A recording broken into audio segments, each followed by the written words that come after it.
pitch is looped towards shortstop. Petroselli's back. He's got it. The Red Sox win. And it's pandemonium on the field. Welcome to the Great American Collectibles Show, brought to you each week by the National Sports Collectors Convention. Join us every Wednesday evening at 6:30 Eastern Standard Time and get the latest news from the greatest experts in the sports collectibles world.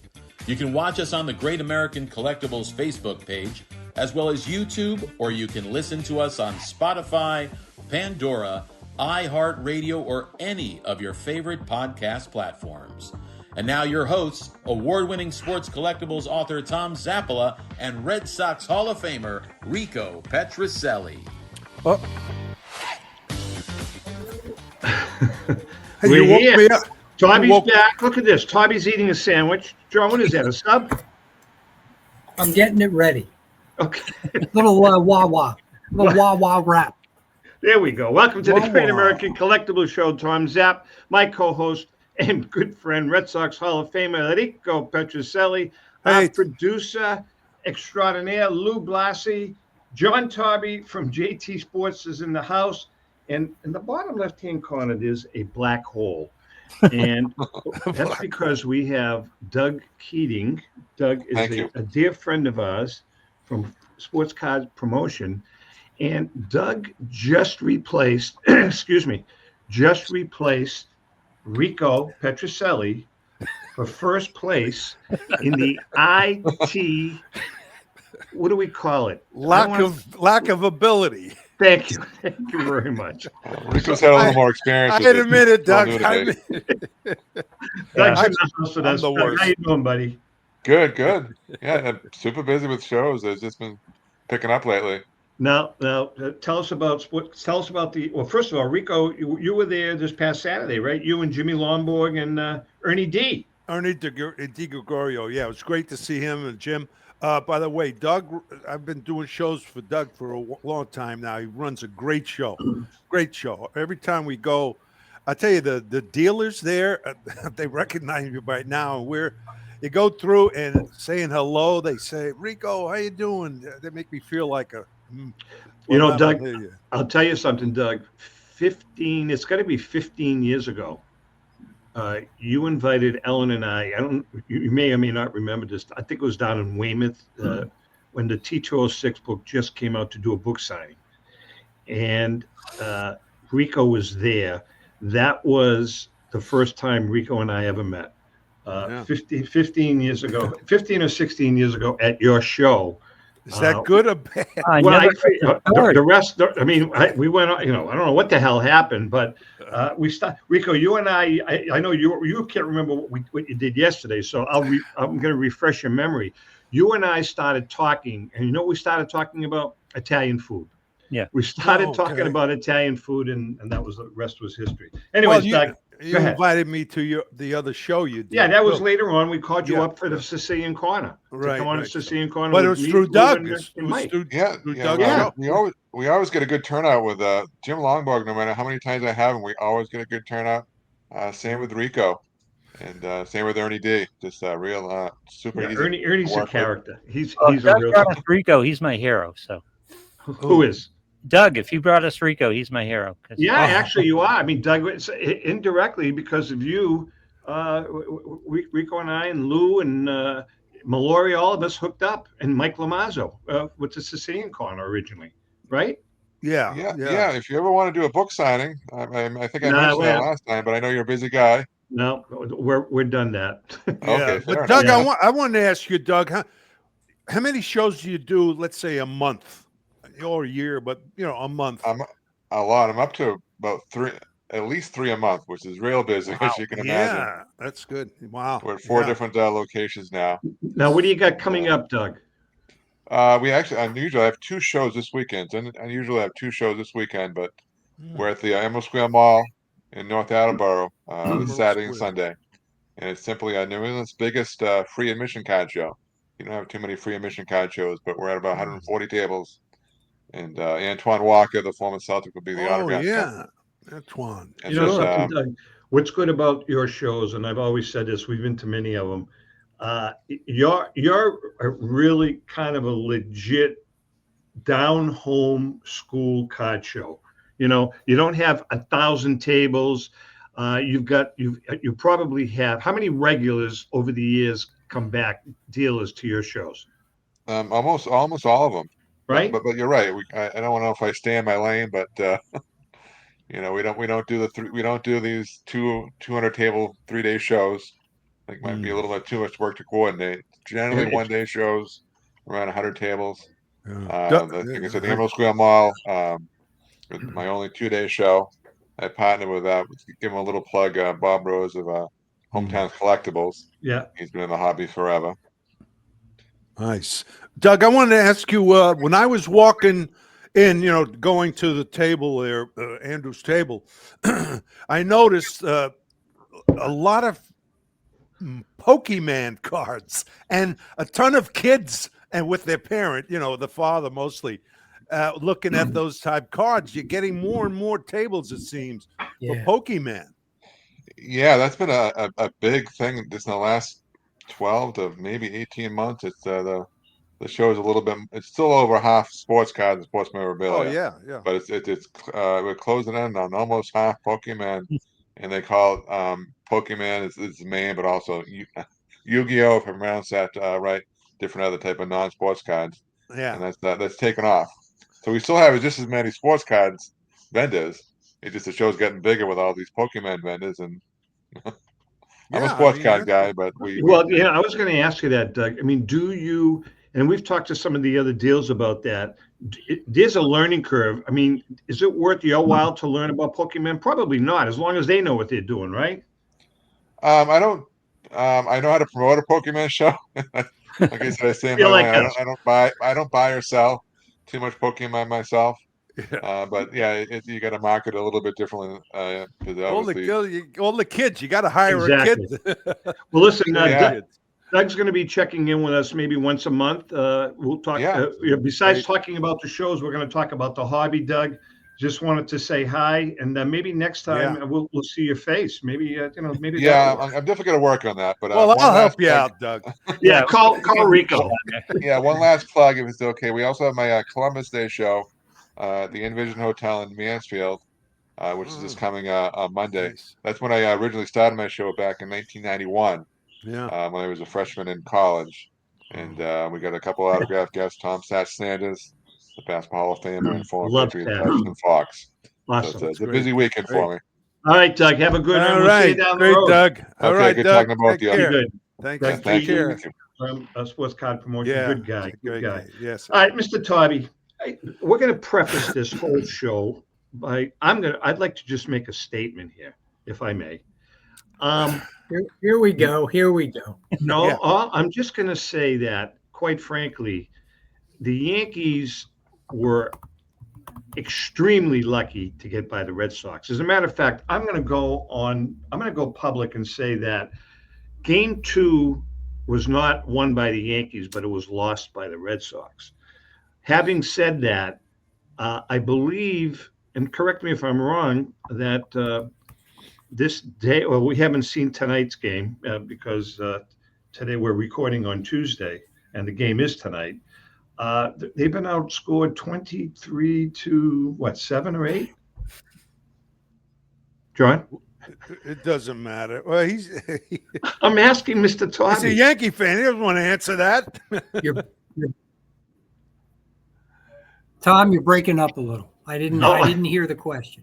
Okay. Basically, the Yankees have been outscored 23 to 7. What is your response to that?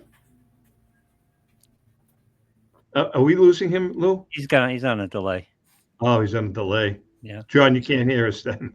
Oh, he's lucky he can't hear us. Frankly, John, it's incredulous. I have no response.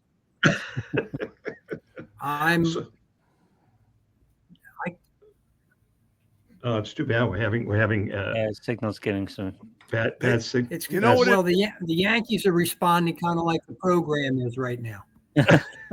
kind of, yeah. I don't know if you could hear me, but they don't. I agree with you. Wow. Yeah. Let me see if I can get Tom. They're not a postseason team. Lou, what do you want me to do here? No, it's the internet weather. It's just the way your signal's working right now. There's really not much you can do if you're not hardwired. Yeah, that's all right. But acting up. Is there a delay? No, because they're not to me, it's my opinion. They're not a playoff team because they're home run hitting team. And when they go cold, forget it. And they face good pitching. They're just not hitting, and they've got to score a lot of runs to win. Rico, I'm going to ask you this question. I don't know if John, I don't know if you can hear us, John, because he looks like he froze. But Rico, Aaron Judge, are his true colors coming out? No, because hold on, Rico. Go ahead. He seems to falter during playoff season. I think he presses. I think he's fouling off a good pitch to hit, and then he's chasing bad balls. When the guy chases bad pitches, not just one, let's say 0-2, they throw it in the dirt, but early on in the count. And he's anxious. He wants to hit a home run. In New York, he should go to right field, for Pete's sakes. Make contact if you can, and go to right field with that short porch to get him started. Even Ted Williams used to say, and he was a pull hitter, dead pull hitter, used to tell us, when you're struggling, go up the middle, the other way if you can, at least up the middle. It helps you wait a little longer and so on. And that's what he's doing. He's, all the pressure's on his shoulder. I think Rico hit it on the head. I'm going to go off and come back on. Okay. I don't think it's an Aaron Boone issue. I think it's a spin of the wheel type of lineup. It's home run or nothing for them. It's old school. Oh, I don't know what that is. That was Boone. Boone was. So I don't know. I don't know why they're pinging on Boone. I think the roster's flawed. They had good pitching though. I thought they'd do better. Yeah, that kid was. The kid was tremendous. Right. But Lou, are you saying that you think Boone is not the problem, or did I misunderstand? I don't think Boone is the problem. No. Really? No. Boone does what the manager has to do in New York, is he keeps the clubhouse together. They kind of play for him. He can't go out in the field. Last year in the World Series, he didn't drop that fly ball in center. He's not swinging and striking out. He's not missing out on the home runs. They don't play well on the road either. It's the way the lineup's constructed. It's the way that roster's constructed. I don't think Boone is a great manager, but he's not the problem. Very interesting. So I guess the question then is, they have their front four on the pitching staff is great. I think their middle relievers are horrendous. I think they're really they're tough. But defensively, man, I think they have a lot of flaws. What do you think, Reek? Well, yeah, I mean, they make errors. They blame the shortstop a lot this year, which was ridiculous. Here's the thing with errors, and you count errors, and I know it's when a guy makes an error, you don't know what's going to happen afterwards. But how many errors led to runs? That's one of the things you got to look at. Now, again, if it did, if you got away with it, then the pitchers did a pretty good job. But still, everybody makes errors. I mean, but the overall defense is, kid at second base. See that play he made, that diving play to save a run? Boy, that was a great play. He's one of these guys I don't like, but he's a dynamic player. Yeah, he really is. Let's get back to the Red Sox Yankees playoff game. I know it's in the past, but I thought it was a hell of a series. I thought both teams. They really fought. Both teams really fought. I think, Louis, and you may disagree with me, I think Alex Cora really outmanaged Aaron Boone across the board in that series. Because you're not a big, correct me if I'm wrong, but you're not a big Cora fan, are you? I'm all right with Cora, and he was a big part of winning game one. He was good in game two, and he was good because he had problems because Bayo didn't pitch well. That was a problem for the Red Sox. Is they got down to it at the end, and the starting pitching was shallow. Well, not only that, but the bunt from Rafael killed him. Yeah. What's his name? The first baseman, Lowe, hitting into that double play in the 8th or whatever it was, top of the 9th or the 8th. He hit 8th, hit into a double play. That absolutely killed him because they had men on first and second, I believe. I can't remember, but he hit into a double play. So there were a lot of little things. I mean, the base running by what's his name was pathetic. John, can you hear it? He left the Wiedemarker in too long. Everything's good now. All right. Good. John, so what is your take, John? I mean, how do you see the Yankees over the playoffs continuing, number one? And again, we don't know what the results of, even though today's Tuesday, by the time people see this show, the game is already been played. We're not sure. What do you see for the Yankees, John, now and going down the road? Well, I think their presence in the playoffs, based on what you've seen, is going to be short-lived.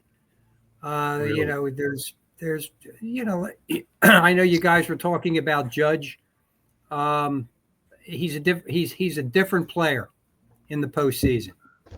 And I don't understand Bellinger, like Rico had mentioned earlier about going to right field.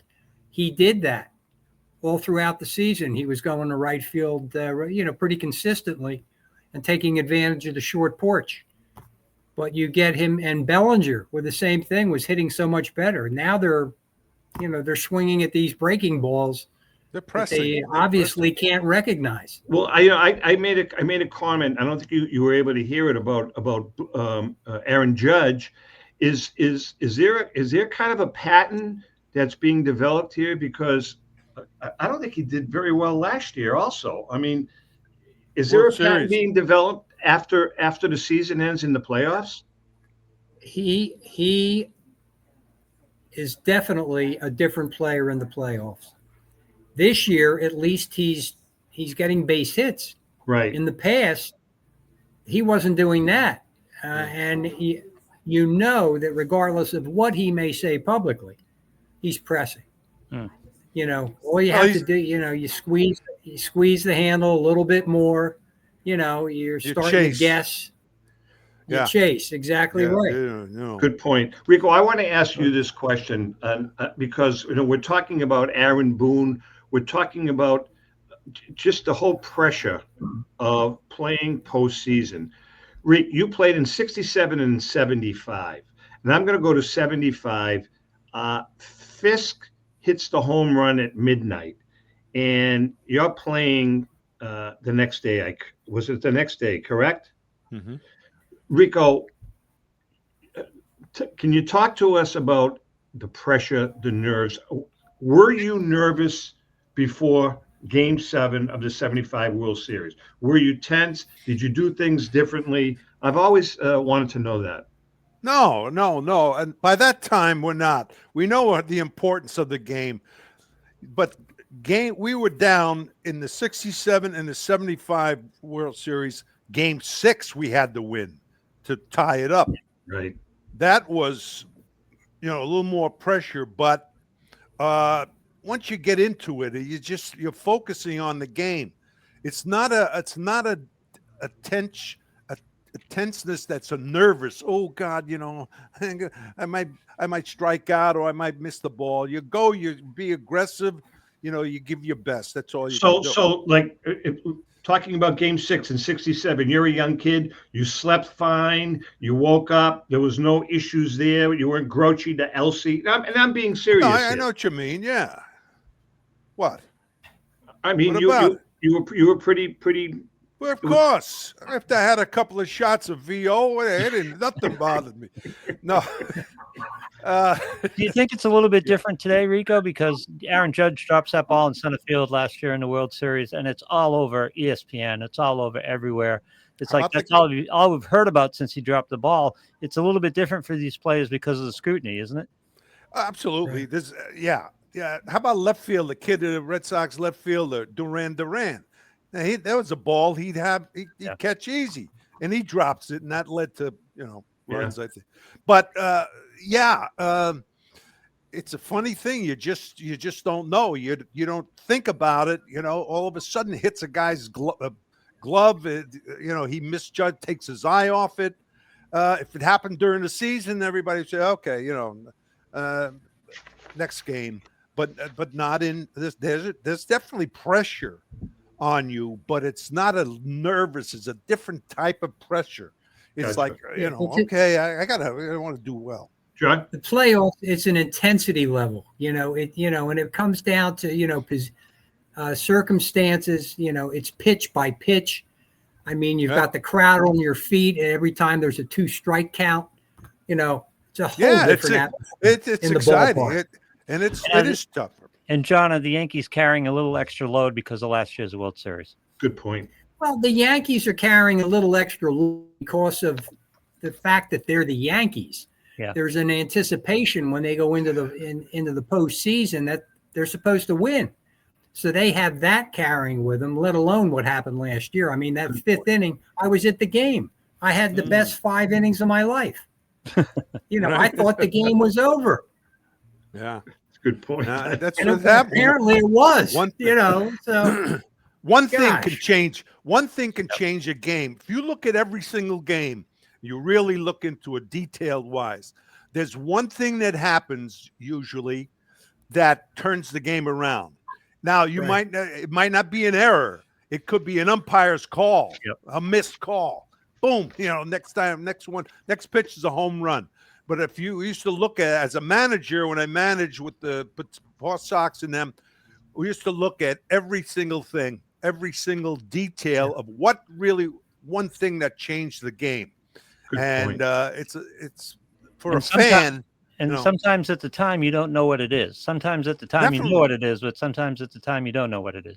Yeah. If you go look back at the game, if that happened, and some are definite, it definitely happened. By the way, the Yankees, but you see some of the other games, I tell you, the Dodgers, they're tough. And Milwaukee, my goodness. Milwaukee's got a good team. Oh, yeah. They really Milwaukee, the Dodgers. But listen. Well, can I ask John the first bat? Well, let's do this. I'd like to do this. We're running, obviously, because of some technical difficulties, we're running way behind. Lou, we're going to go an extra 5 or 6 minutes at the end. That okay? Yeah. All right. So we're going to take a quick break. Wait a second. When we come back, I can get the audio up. I'm sorry? Hang on and vamp a little bit because I got to get the audio up. Okay. And when we come back, by the way, it's the second week of the Final Four, Rico. Next week's the championship. Oh, God, I'm so nervous now. The Now AI I'm really basketball nervous. tournament. But John's going to stay with us for a few extras. We got a lot of stuff to talk about regarding JT Sports, baseball, all of that stuff. Hang in there, and we shall be right back.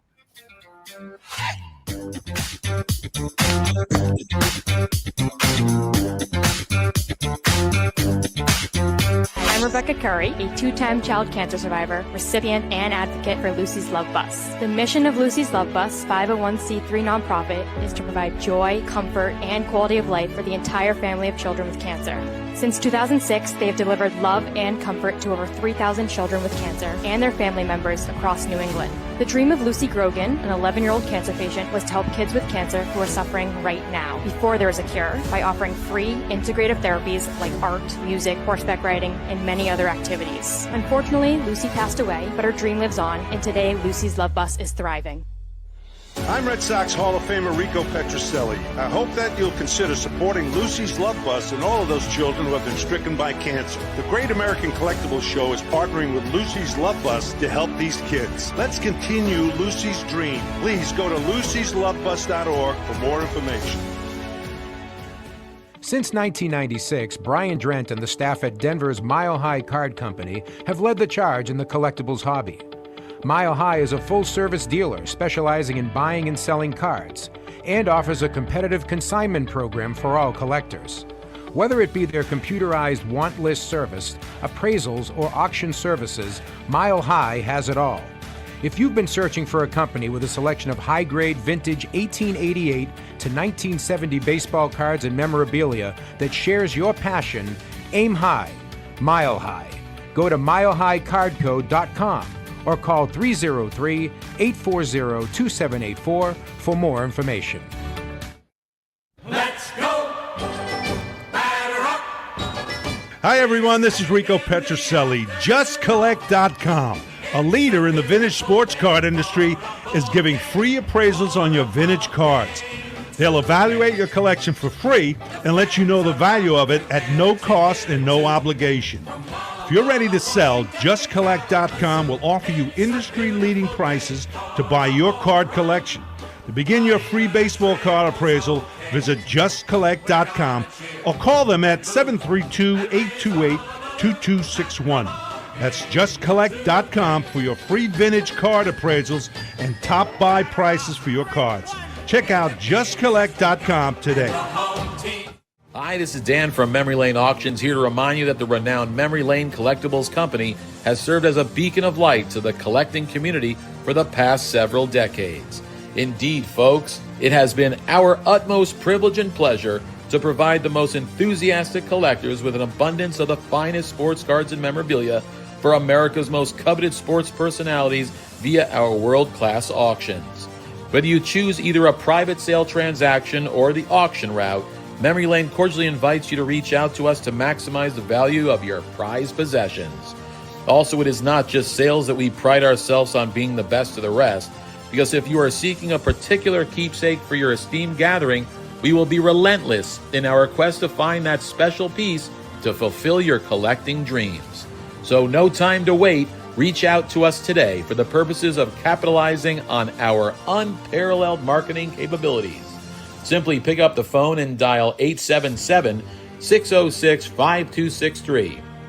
That's 877-606-LANE, or find us on the World Wide Web at www.memorylaneinc.com. Now is the time for your valued consignment to ultimately become another one of Memory Lane's record-setting prices. With record-breaking sales from everything from the white border T206 Holness Wagner for $3.12 million to some great items that support the Jackie Robinson Foundation, Golden Auctions has set the highest standards for the finest in sports cards, autographs, and game-used memorabilia. We're always accepting consignments of high-end premium sports treasures or entire collections. Please register for our next auction and bid now at goldenauctions.com. That's golden with an I. We at Golden Auctions are committed to providing unsurpassed customer service for the discriminating collector. That's exactly why we're the leader in the industry. Visit goldenauctions.com or call 856-767-8550. Remember, Golden Auctions. We don't just break records, we shatter them.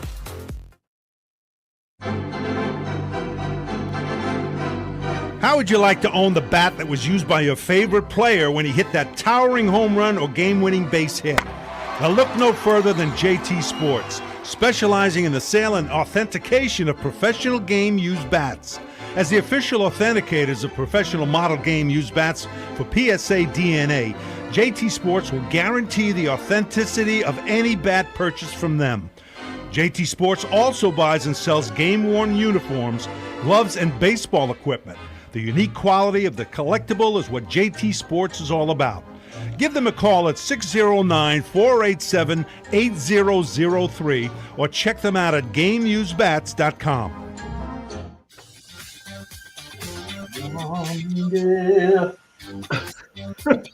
We are back, and Petrocelli is singing for us. We love it. Well, hello. I got a question for, or statement for John. John, I don't know if you, I don't know how many games. Now, wait a second. Just let me check one thing. Now, I know that you and your company fixes bats and everything. Did you see? Wait, John. Could you fix the bat that had the hole in it that Rico used when he went 0 for 32? Yeah, right. That's one of the things. But no, the bats that were broken in these post-game shows, I mean, they're splitting right in half. I've never seen anything like it. Guys getting jammed, and boom, the whole bat breaks in half. Can you finish that? We have a restorer who is employed by us, who does masterful work, and a crack like that for him is not a problem at all. That's amazing. Really? And he's done that. He has done that, in the past. Yes, he's John, amazing. Is there any value to a broken bat like that? Like the bat that Duran shattered in half. Mm-hmm. Is there any value to a bat as is, 2 pieces, 3 pieces? Well, there is, especially if it's a significant bat from a notable occasion. But it's been our experience over the years that when you have something severely cracked like that, collectors, they prefer, something that is a little bit more secure, more stable, so they'll get it repaired because, part of bat collecting is picking it up, taking a swing, and enjoying it.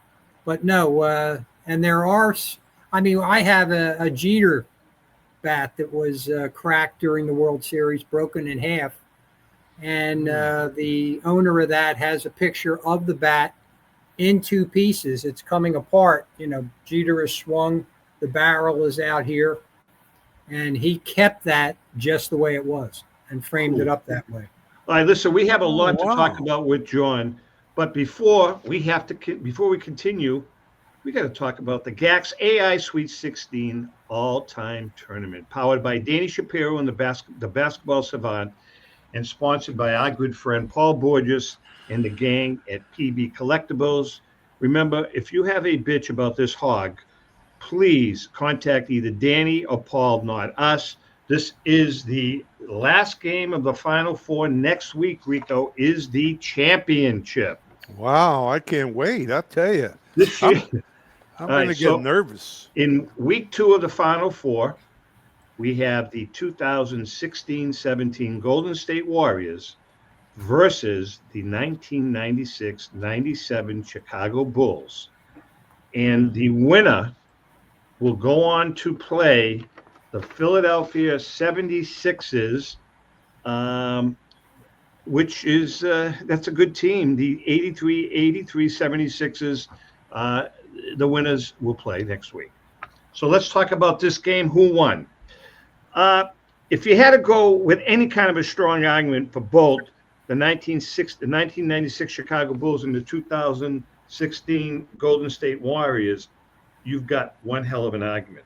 The Bulls had the edge in overall roster depth, athleticism, and defensive versatility, while the Warriors' revolutionary three-point shooting and faster pace would present a unique challenge for the Bulls' defense. Let's take a quick look at the arguments for the Chicago Bulls from 1996. Defensive versatility. Scottie Pippen could guard Steph Curry, while Michael Jordan was an elite perimeter defender capable of containing Klay Thompson, forcing the Warriors into unfamiliar matchups. Offensive power and clutch play. The Bulls had Michael Jordan at the peak of his powers and an array of offensive threats to exploit any weaknesses in the Warriors' defense. Rebounding and physicality. Dennis Rodman would dominate the glass, creating extra possessions and increasing the physicality of the game, something the Warriors were not accustomed to. And then now we have the deeper roster. The Bulls possessed a more experienced and deep roster with players like Tony Kukoc and Steve Kerr coming off the bench. Now here are some of the arguments for the Golden State Warriors from 2016. Revolutionary three-point shooting. The Warriors' high-volume, high-efficiency three-point attack was a concept the Bulls had never encountered, and Jordan was the only Bulls player who shot above 33% from the distance. Pace and space offense. The Golden State's faster pace and greater floor spacing would stretch the Bulls' defense thin, creating open lanes and shooting opportunity. Unstoppable off-ball movement. Players like Klay Thompson would be difficult to guard off the ball, posing a unique defensive puzzle for the Bulls. The game of 2016 had evolved significantly, with teams being more efficient in utilizing different offensive strategies than in the 1990s, giving the Warriors a statistical advantage. However, the Warriors' shooting was at their best, and the Bulls would have a hard time containing the offensive explosion. But if you look at all things, a hypothetical game between the 2016 Golden State Warriors and the 1997 Chicago Bulls, I think, as well as AI, and I think most people will agree, we go with the Chicago Bulls, who beat the Warriors 126 to 123 in overtime. So next week, for the all-time NBA championship, we have the 96 Chicago Bulls versus the 83 Philadelphia 76ers. Going to be a good game. What do you guys think, Reek? Well, I think it was a great game. I remember that game. No, seriously. You're right. The 3 points, the Golden Warriors, hitting 3 points, going through 3-point guy like Curry and others. I think they made it close. They made it close by that because they're very tough to defense. The three. But I think overall, defensively, Rico. I know. You got to give it to the Bulls. Yeah, I do. In overtime, so I agree with that. The Now, Bulls, Lou, I don't go against the Bulls at all can't. during that time with Jordan. Forget it. John, any thoughts on that? I know you're a basketball guy. No, I'm blanking on basketball. Jordan, baseball 24/7, but the Bulls during that stretch in those years were incredible. It was an incredible team. Yeah, it's going to be interesting. I don't know what the results of next week's game is, but that 96 Bulls team was something, Lou. And I know you're a big fan of Michael Jordan's. I like Michael Jordan. Yeah, no. John, the two things you have to address with this type of exercise, you have to address the difference in errors and how they adapt against each other. Yeah, no doubt. The thing that I don't think is taken into account often enough here, and as we look at these teams and talk about the players, all I'm thinking about is the teams that have more dog in them. Those Bulls teams had a lot of dog in them. I don't know if the Golden State Warriors had that kind of dog. Driven by Rodman. Yeah, that was a work pail bunch. They were. Yep. You're 100% right. They were physical, they were tough, and they was arrogant, and I mean that in a good way. That's not derogatory. Yeah. They were just arrogant. They were good. Yeah. Hey, John, speaking of Michael Jordan, any value in a Michael Jordan gamer from his minor league days? He took my question. Valuable. Really? A bona fide Jordan gamer from something that he used, with Birmingham, the Barons. If you have an autographed, okay, if it's autographed, you're looking at something that'll probably go 50,000 plus. Really? Wow.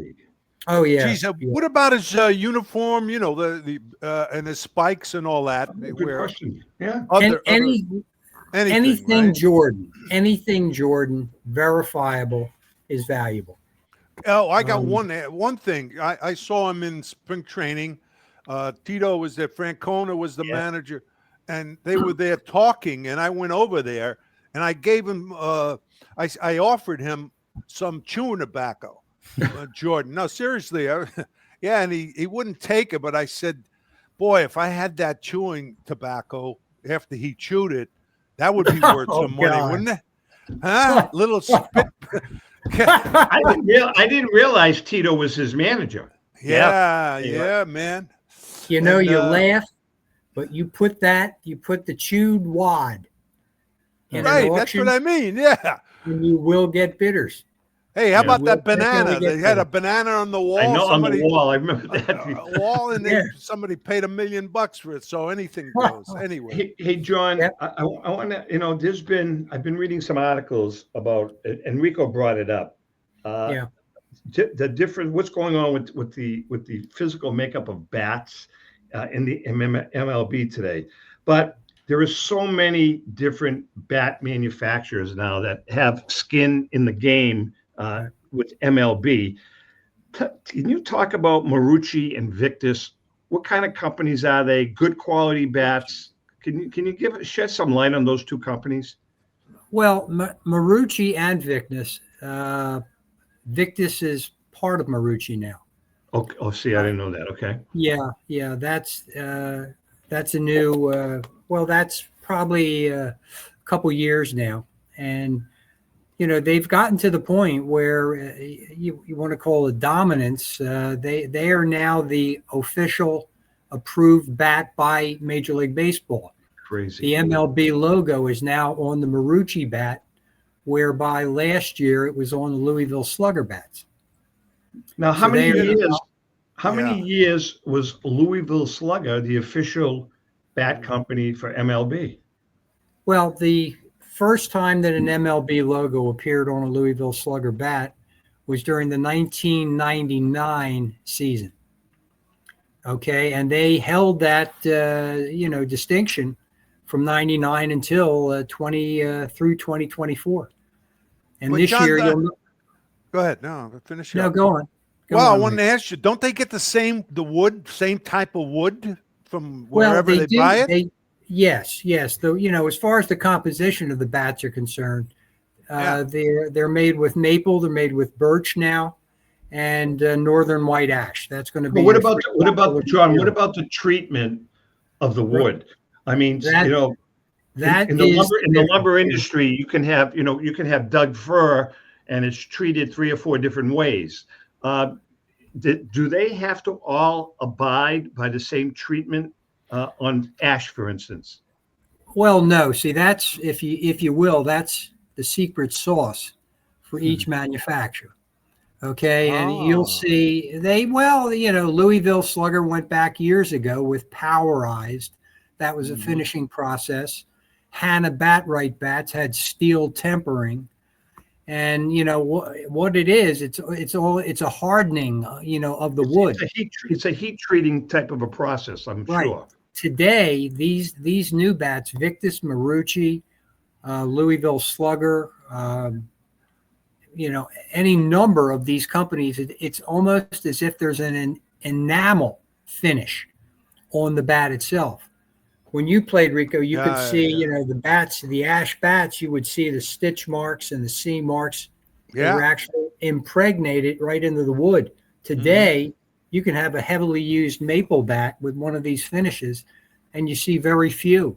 Yeah. All right. So, Louis, chime in here anytime, but I want to follow up on that, John. Are there limitations or restrictions as to what you can have as a final finish on a bat, i.e., you're saying an enamel? I mean, can they have I don't even know, a coat of very thin PVC or composite on it of some sort? Are there restrictions that the bat companies have to abide by? Sure. I'm sure there are restrictions that are imposed by Major League Baseball on the type of finish. PVC. In other words, I have yet to see a bat that will have, something shrunk wrapped around the barrel of the bat. That's what nothing I'm like talking that. Right. No, these are finishing processes that are dipped with enamel, urethane, but the durability is much greater today than it used to be. And the reason, Lou, I mean, my other life, my family, we're in that business, and we look at paints. I look at deck paints. Right. And now, I mean, you can buy, using Cabot, which is a very, very popular, good company, you can buy Cabot gray deck stain. And there are so many different composite finishes. You can spend $100 on a gallon and drop 10 bowling balls on the deck, and it doesn't make a dent. So the point being is that, does it change the performance of the bat? Yeah, absolutely. I mean, does it? It could change the performance of the bat. Well, you don't know. Nobody has it on. Well, there's not allowed. There's also a company that is now taking. Let's say you get an order for a dozen bats and you're a player. You send these bats to the company. They will actually do a test that will select the top bat out of that 12 for the distance. That's the potential of using the That's really interesting, because I was going to ask Rico what his process was when he got his half dozen bats in spring training and you sifted through them. What were the ones that you picked and why did you pick them? Well, we used to like the wide grain. The wide grain would be harder. The thinner grain would kind of not just break, but they would open up a little bit each grain, and so that was it. But we never got the good wood. Yaz got all the good wood. No, it's just kidding. But that's what we look for. But John, what about the collectors now? Are you getting any older bats coming in? And what about these bats from the the top players of today, the modern? You seeing much action with those? I guess everybody, either. Yeah, vintage bats. I mean, we just in past couple of days, it always amazes me the number of bats that are still out there that have not been authenticated. Yeah. But we've come in about 65 pieces in the past 2 days have come in the door to get done. Vintage is still very popular, and as far as the newer bats are concerned, it's almost I liken it to being driven by the baseball card market with the hot rookie cards. Like this year, who do you think? I'll ask you. Who do you think the most popular request is this year? Oh, it's going to be Cal Raleigh. Cal Raleigh, that's correct, because of what he's doing. And then after the Boston series, who do you think? They lost to New York, but we got a few calls for Yoshida. Oh okay? Wow. And I'm telling you, he's the guy who scares me the most in that lineup.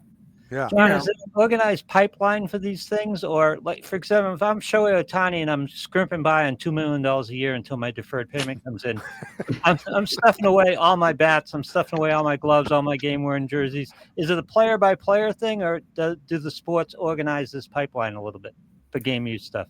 There is an organized pipeline. Many of the ball clubs have pro shops, right in the ballparks now. The Red Sox do. Yeah, I remember, I dealt with them, when Ohtani was with the Angels as an example, they were selling his jerseys and some of his bats, cracked out of the pro shops. Yeah. And several of the players who are in the major leagues now, they have their own marketing reps who, sell their game used equipment. And some of the players, as you mentioned, are just hoarding their material. I would imagine. And everybody scratches their head. Where is it? They're looking for it. What are they doing with it? We are chatting with John Taube from JT Sports. Hey, Rico, why don't you tell our viewers and listeners about Joe Drellick and the CSA show?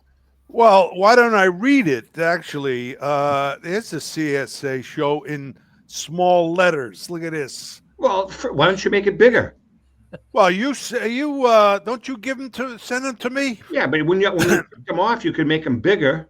Oh, I didn't know that. See, they never taught that in ITT school. All right. What the heck was that? That was John Bookie. CSA show is proud to present the Chantilly show being held from October 17th through October 19th, held at the Dulles Expo Center in Chantilly, Virginia. Just minutes from the Dulles International Airport. Celebrating 29 years at the same location, there will be over 400. That's right. That's what we do. 450 plus dealers, tables exhibiting on over 125,000 square feet of space. With both vintage sports cards and memorabilia as well as modern day sports treasures, you won't have to look very far for that special card, bat, ball, or autograph. Major auction houses and third-party grading companies will be on site to assist you with your collecting and authentication needs. Some of your favorite superstars will be on hand, including Patriot superstar Rob Gronkowski. Yeah, he's really funny guy. Yes, Gronk is coming to the Chantilly show. He is good. Really. Check out boy, look at the spelling. Hey, check out his star-studded cast who will be also appearing. Sean Alexander, Mike Allstott, Brian Bosworth. Man, I remember him. Robert Brazil, Joe Delamure, my lawyer. Tim Smith. Waiting for that. Lawrence Taylor. Emmett Smith. Mel Blunt. Sam Bradford. Ty Law. Hey, Dennis Rodman's going to be there. Dominique Wilkins and many more. That's a lot of. For more information, go to what the hell is that? For more information, go to that's the Chantilly Show, where you can find all of your sports collectible treasures. Go to CSAshows.com. Great show. By the way, Joe DeLaMia's spelling is not even close. Well, you know something? I did not write that. They wrote it for me, so they not even in the ballpark. Really? Good. We had chatting. As you can hear the bats in the back. Joe, what are they doing there? Making bats? What are you doing back there? Yeah, guys. Ambient sound. You can hear the bats. No, it adds to it. That's what we do. That's what we do. Are they playing Pepper back there? What are they doing? I thought it was my memory. Now we're putting a little more use on them. That's good. Hey, John, I want to ask you about. We talked about this before. Photo match playoff bats. Yes. How often do you have to photo? How often do you photo match a bat number one? Is it something that 1 out of 10 bats, or I mean, there's got to be a lot of work that goes into trying to find a photo that goes with the bat. Well, there's a tremendous amount of work that does go into it. PSA entered that space a little over a year ago, and they are now conducting their own photo matching endeavor right out of corporate headquarters in California. It's very time consuming because you're looking, relatively, like, I don't want to say a needle in a haystack, right? But you're looking for a game used bat in the hands of a player, and you depend on the amount of imagery that's available, and that imagery dwindles greatly when you get into pre-2000. When you get into pre-2000 images, it gets difficult. I mean, it must. But it's the pinnacle of collecting. I mean, who wouldn't want a game used uniform photo matched from a significant event? I mean, that's the whole idea of collecting. Sandy Koufax is exactly right. Rico, years ago, I know you remember this, and I've tried to. I'm trying to get it photo matched. I bought a game used Rico Petrocelli jersey. Remember, Rico, that we're going to use to donate. Yeah. And I'd like to try to get it photo matched. I know it's from, like, according to the Beckett authentication, I think it was Beckett or JSA, whoever the hell it was. They zeroed into 1971 or 72. It was a wool uniform. When did you guys start with the wool? I think 74. I think we started. Okay, so anyways, I'd like to get it photo matched, but it's real difficult to do that. Bro, I'll take it. Listen, I'll sure take you it will. off your hands. I know. But John, I know you could sell a deck worn Rico jersey. Just get a jersey for Rico and have him wear it on the deck. There you go. I got spaghetti sauce on it. John, I want to ask a question. If I can. Where the hell is it? Can anybody ask? Go ahead. No, because this was a good question. John, go ahead. Would you think if they could do something to the handles of the bat? Now this is modern handles of the bat, because guys get jammed and these bats are splitting. I've never seen anything like it.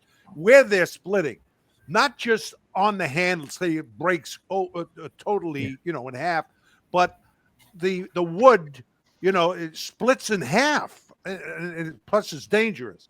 But I wonder if they could ever do something. Not that, I know you don't make bats, but just your opinion on that. Well,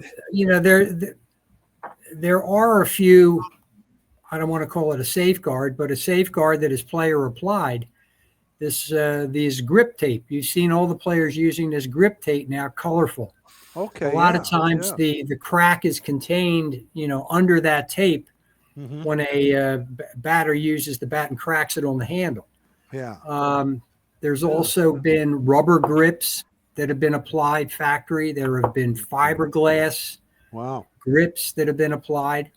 But the bottom line is, when you take one in the kitchen and you get jammed, Yeah. the's not much you can do. Especially if the 100-mile-an-hour fastball. That's exactly right. You know, that bat's going to crack. All right, listen, I know we're running late. We're going to run a few extra minutes. We're going to take a quick break. We come back.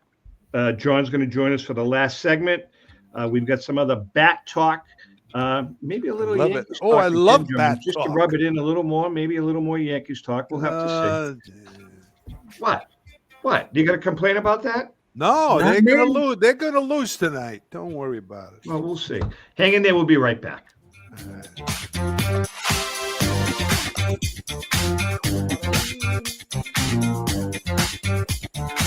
I'm Rebecca Curry, a two-time child cancer survivor, recipient, and advocate for Lucy's Love Bus. The mission of Lucy's Love Bus, 501c3 nonprofit, is to provide joy, comfort, and quality of life for the entire family of children with cancer.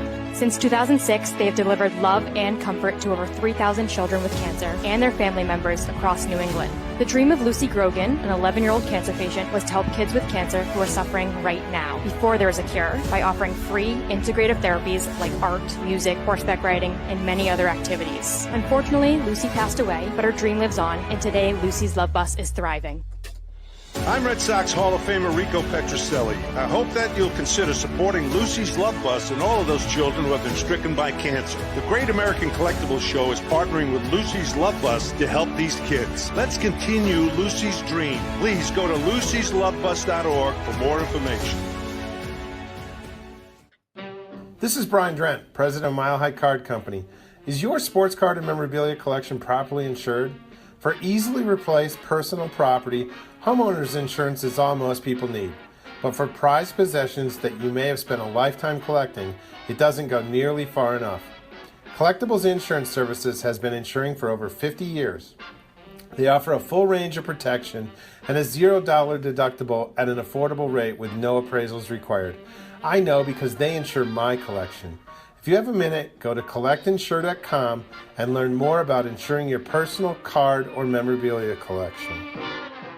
Pristine Auction is a family-owned and operated online auction specializing in autographed memorabilia, sports cards, coins, art, and collectibles. Since their founding in 2010, they've grown to 2 facilities in Phoenix, Arizona, totaling over 60,000 square feet. Jared Cavalier and an incredible staff of over 150 team members serve a very large customer base and enjoy every minute of it. By working with leading authentication companies, Pristine ensures all items are 100% authentic.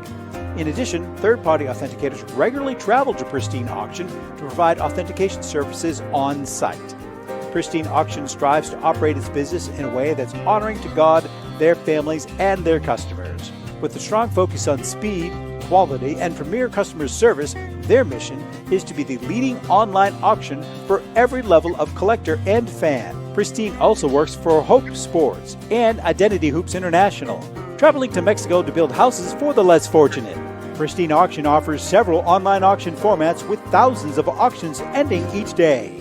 For more information, go to pristineauction.com. That's Pristine Auction, the best in the business.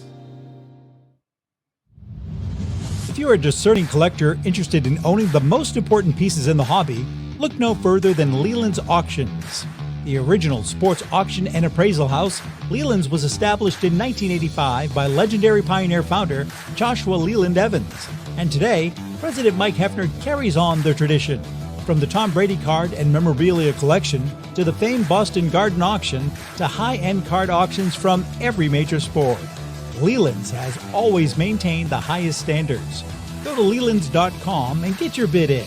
That's Leland's, the hobby's leading sports auction house for 4 decades.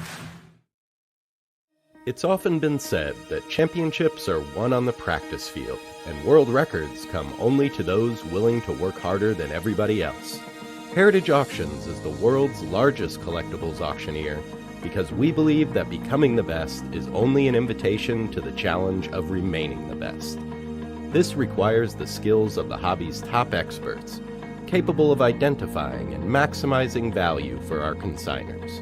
It requires the most visited website in the industry, courting a global audience of collectors over 1.5 million strong. It requires a dedicated press department that expands our global reach far beyond the entrenched hobby marketplace.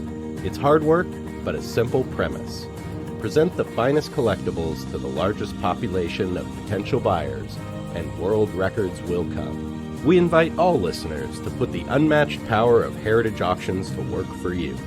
Auction evaluations are always free, and our commission-based fee structure ensures that our interests are always aligned. The highest possible price for your collectibles. There will always be new world records to chase, so let's chase them together. Visit our website at ha.com and request your no-obligation review today. Hi, this is Dan from Memory Lane Auctions, here to remind you that the renowned Memory Lane Collectibles Company has served as a beacon of light to the collecting community for the past several decades. Indeed, folks, it has been our utmost privilege and pleasure to provide the most enthusiastic collectors with an abundance of the finest sports cards and memorabilia for America's most coveted sports personalities via our world-class auctions. Whether you choose either a private sale transaction or the auction route, Memory Lane cordially invites you to reach out to us to maximize the value of your prized possessions. Also, it is not just sales that we pride ourselves on being the best of the rest, because if you are seeking a particular keepsake for your esteemed gathering, we will be relentless in our quest to find that special piece to fulfill your collecting dreams. So no time to wait. Reach out to us today for the purposes of capitalizing on our unparalleled marketing capabilities. Simply pick up the phone and dial 877-606-5263. That's 877-606-LANE, or find us on the World Wide Web at www.memorylaneinc.com. Now is the time for your valued consignment to ultimately become another one of Memory Lane's record-setting prices. Hey, I'm Mike Petroselli. If your company is looking for the best in marketing and promotional items, you'll hit a home run with Petroselli Marketing. With over 8,000 suppliers and 650,000 imprint-ready items, we can get your company the visibility it needs to get your maximum exposure. Whether it be office promotions, wearables, automotive, sports items, and everything in between, Petroselli Marketing can do it all. Our design staff will even work with you from concept to delivery and customize your products.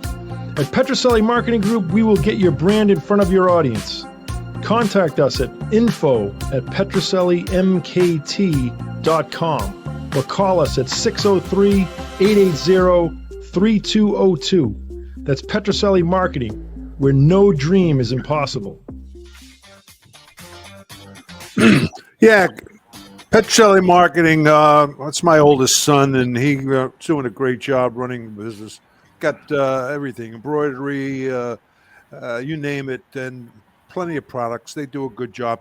Go to the website. That's the biggest thing, you know. And by the way, they make great American collectibles polo shirts that Lou Blasi happens to be waiting for. Just thought I'd mention that.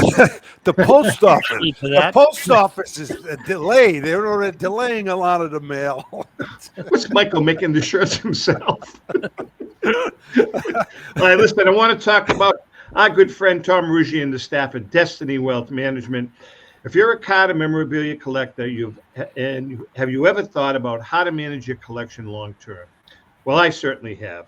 I look at my personal collection, and through the advice and expertise of Tom Ruggi, have learned that you need a professional to help you categorize, evaluate, and eventually put a liquidation plan together with your dealers or auctioneers if you or your family decides to sell your collection.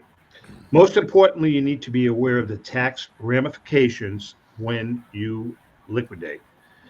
Don't forget, Tom Ruggi Wealth Management will also handle all of your investment needs. And by the way, congratulations to Tom, because he was just voted Wealth Management Guy of the Year in the state of Florida. So congratulations to Tom.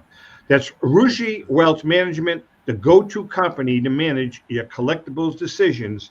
Go to Destiny Wealth Management. And Lou, why don't you tell our good friends about our good friend, Tom Finkelmeyer and the Finkelmeyer Insurance Agency.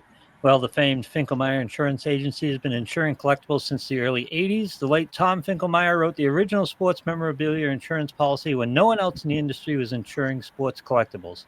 A lifelong collector of sports cards, Tom Sr. instilled the love of collecting in Tom Jr., who is the current president of Finkelmeyer Insurance Agency.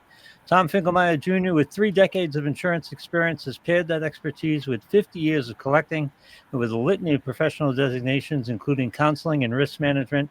Tom covers every aspect of your collectible insurance needs. Unlike some of the companies that sell collectibles insurance directly to the consumer online, Finkelmeyer Insurance Agency is the only independent retail agent who specializes in sports memorabilia and collectibles nationwide. Representing all major companies that sell collectibles insurance, there's no agent that insures more collectors, dealers, appraisers, auctioneers, or events in the collectibles hobby than Finkelmeyer Insurance Agency. Our good friend, hobby legend, and guest of the show today, John Taube of JT Sports, has been using Finkelmeyer Insurance for over 20 years. For more information, go to thefia.com. That's thefia.com. That's Finkelmeyer Insurance, where collecting is our passion. John, you have been using Tom for a long time, huh? Yes, I have. Yeah, he's a good man. He's a good man. I Good like Tom. man. Good. And you know, Rebecca's working for him now. I don't know if you knew that. Rebecca Tran No. from PSA. Yeah, she's working. Oh, okay, She used to work for PSA. Good. Hey, I've always wondered. We talk a lot about finds. Collectible finds in the hobby that really kind of make it exciting. But let's talk about lost treasures for a minute, John. John, in your estimation, what is the greatest lost treasure of baseball bats? The bat that disappeared, the bat that everybody wants to know where it is, but nobody knows where it is.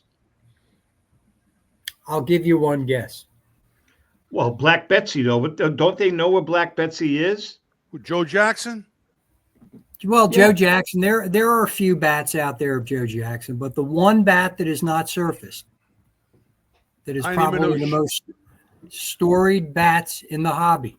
Hold on. Let's think of this. It's Babe Ruth's 60th? Is that around? No, it's not Ruth's 60th. Lou? Rico? Ruth's what do you call? No, the bat that he called the shots. There it is. Chicago. Called shot bat. The called shot bat has yet to surface. Wow. And who knows, did it end up in a fireplace?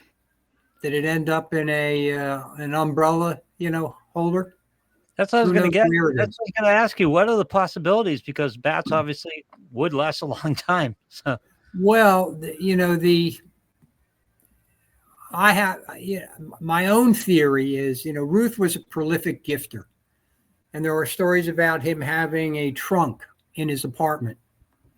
And when people would come over and, visit, have a few drinks, Ruth would give them a gift when he left. And one bat that was purported to be the cold shot bat and turned out not to be was a bat that was gifted. And when Ruth presented the bat to Lou Fonseca, ex-ball player. Yeah. All right, he said, here's the bat that I used to hit the cold shot. Now, what does that tell you? Did Ruth have one too many? Yeah. Or did he, in my mind, that at least puts the bat in Ruth's possession at that point in time. And it's quite possible he just handed him the wrong bat. Because the bat that he did give Fonseca turned out to be manufactured 7 years after. I was going to say, or was he handing out the called shot bat to every guest? Correct. That's a good point, Lou. Yeah. Well, so let's get back, though, John, with the whole photo matching and all of that stuff. So let's go back. I mean, is there a way that people have really tried to trace it? I'm sorry, can I just follow up on that? Yeah, go ahead. Go. John, at that point, when Ruth had the bat, the call shot bat, was there any market for this? In other words, did he understand the value of what that would be at that point? In 1932, there was no market for game-used memorabilia. Yep. That would strictly be something that a bat boy or another player or Ruth himself would just keep as a keepsake. But there was no market at that point in time. All right, so let's get to the Ruth called short jersey that Heritage auctioned off a couple of years ago. Yes. So I don't know what the provenance. You may know this, John. I can't remember. What was the provenance? How did they wind up with that jersey? Do you remember? Well, that jersey was photo matched. Right.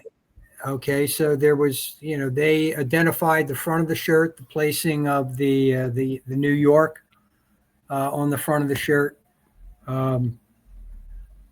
No, but I guess my question is, though, if they were able to trace, like, for instance, I don't know who consigned it to Heritage, but the Dr. Richard Angrist was the consigner of the shirt. He is. Now, how long did he have it? How long did he have that shirt for? I would guess 15 years, 20. Okay, so my point years. is, could they trace any way they could trace that shirt back to whoever got it originally from Ruth, and then maybe, try to find out a little more about the bat that went with it? Is that an impossibility? I think that the original story was, if my memory serves me correctly, that bat came out of the trunk of Ruth's car. After a game of golf. Originally, and then it surfaced years later, was sold, and then the matching, the experts, the authenticators took over, did an initial report on the bat, which was solidified in a few years later. And somebody could have that bat, John. Somebody could actually have that bat and not know that it's the called shot bat, correct? Oh, exactly. There's nothing that's going to designate that or delineate it from any other bat that he was using at that time. And that's what people, and the imagery that's available, unfortunately, is not going to allow any type of match work to be done. Wow. John, tell me your reaction when Cal Raleigh hit the 60th homer and the guy caught it in the stands and handed the ball to a kid. I think that's great. How much money did he give up right there? Well, I don't think it's as much as you think, because it's not a record ball. For catchers, it is. For catchers, isn't it? Oh yeah, for catcher it is, absolutely. Well, it's a record for a catcher, but I mean, it's he's got a single season home run record. Yeah. So it is valuable. I would probably, especially to Seattle fan, maybe 5 figures. Okay, that's pretty significant. Yeah, that'll send the kid with 1 year of college. Right. Hey, John, is there anything you can share with us without getting yourself in trouble that you're working on now to authenticate, or anything you've recently authenticated that's huge? Anything you can share with us? Well, when you've been doing it as long as I have, you become a little desensitized. But as I sit here at arm's length. Yeah. Oh, there we go. There's a Ruth bat that we're looking at. Just grab it. It's underneath the grab desk. a Ruth bat, just hanging under the Ruth. desk. Hey, look at the barrel of that bat. Holy mackerel. What's the size of that bat, John? Stan Musial. Oh, the man. Oh, wow. This is a tough day at the office. God almighty. I know. Okay. That's great stuff. Wow. Yeah. John, go ahead. Well, I love this. John, can you hold up that Ruth bat again? Baby That's Ruth. Unbelievable, isn't it? Yeah. Look at that. So look at the size of that thing. Yeah, this is 36 inches, 40 ounces. So what year are we talking, John, approximately? Have you zoomed in on that yet? Well, yeah, it's there's a little branding flaw in the center brand, but it's 23 to 25. Oh, man. That's right in the wheelhouse, baby. You know right how in the hard wheelhouse. it is, how strong you got to be to just whip that bat around. I was going to say, Rico, could you get 40 ounces around on 102 miles an hour? Yeah, you know where I would be. It would be still on my shoulder. I'm trying to get it out. Hey, you know, Nolan Ryan threw 100 miles an hour, you know? Yep. And I had a lot of luck. I hit 057 against him in 10 years. John, what about the value of that bat? We only have a couple of minutes left. What about the value of that bat? Can you share the potential value of that Ruth bat or not? Well, it's Ruth. It is the right vintage. It's early 20s. Wow. The peak Ruth bat would be 1920, 21, where he comes into New York and, you know, has two tremendous seasons, you know, with home runs 54 and 59.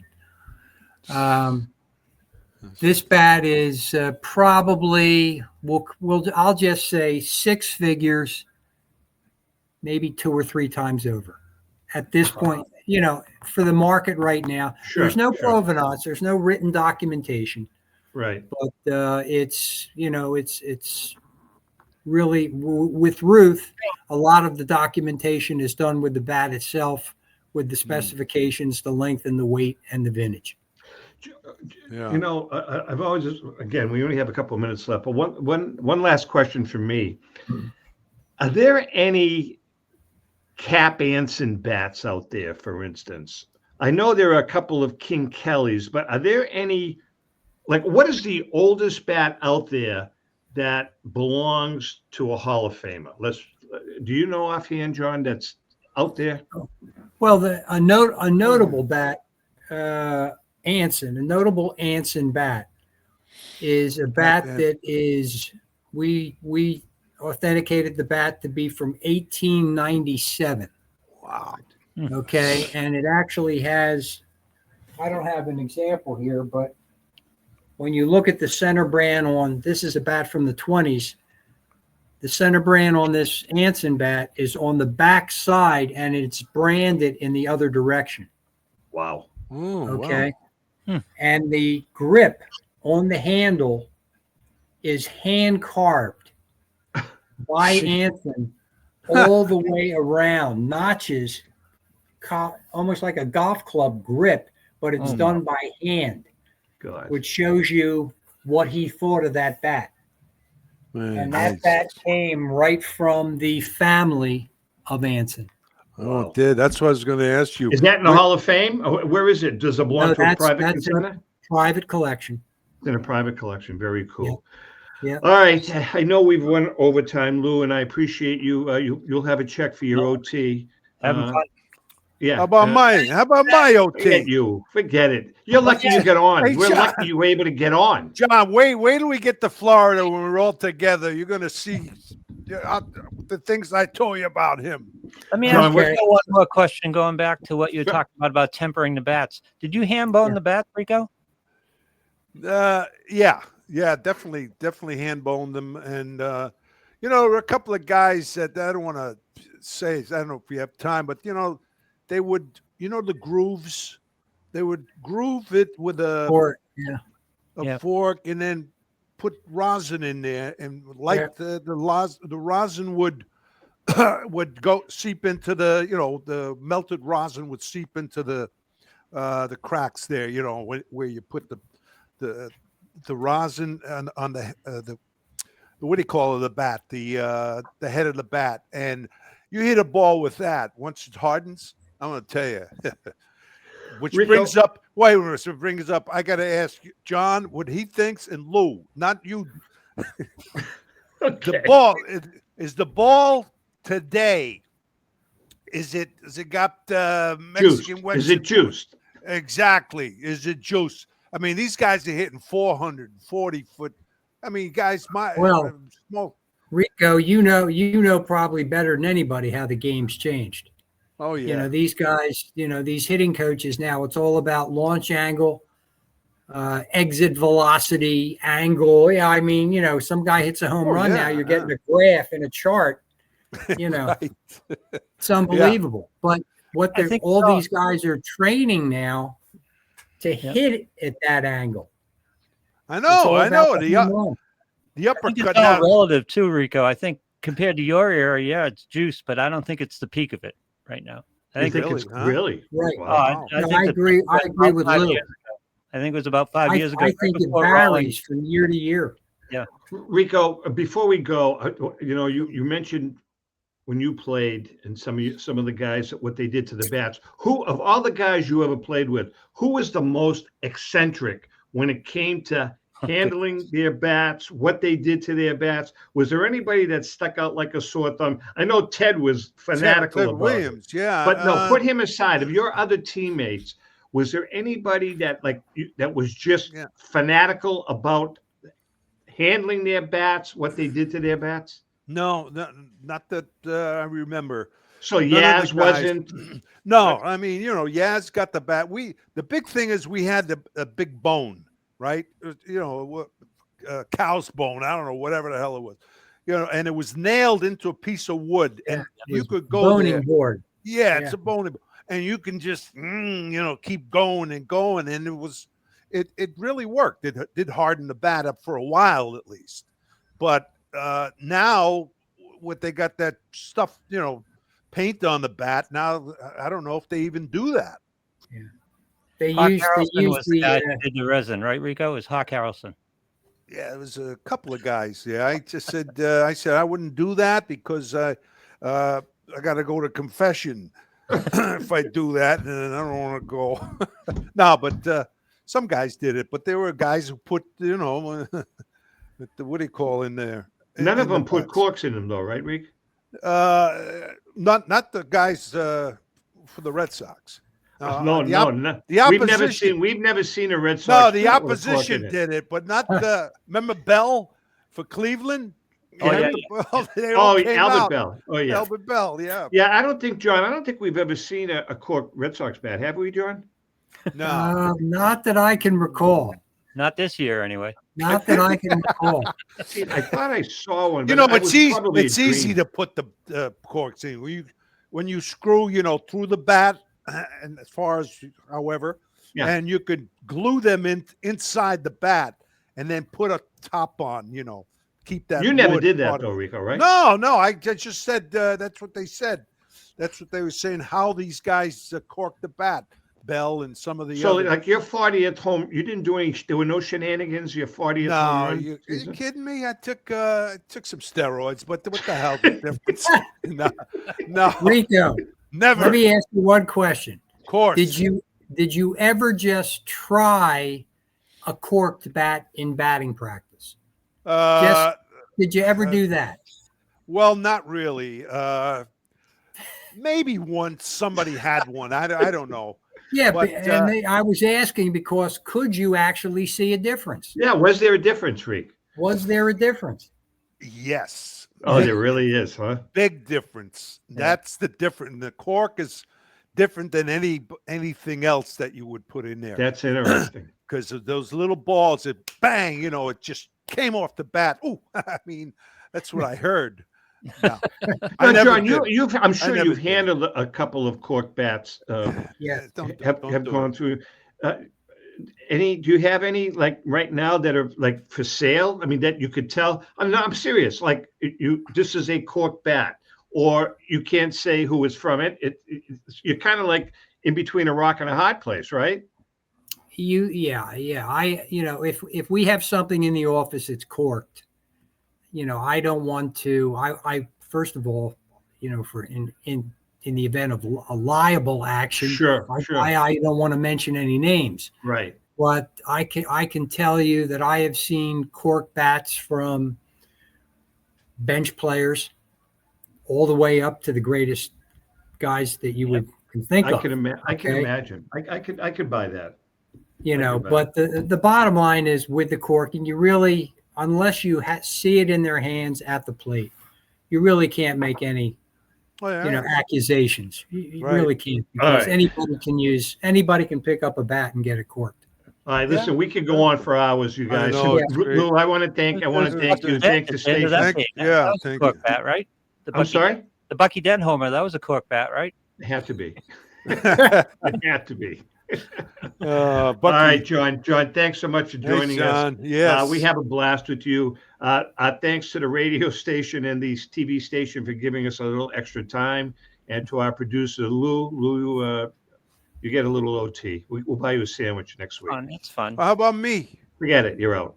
Oh, God, again. All right, guys. With that being said, John, we'll see you down the road. And to our viewers and listeners, happy collecting. Take care.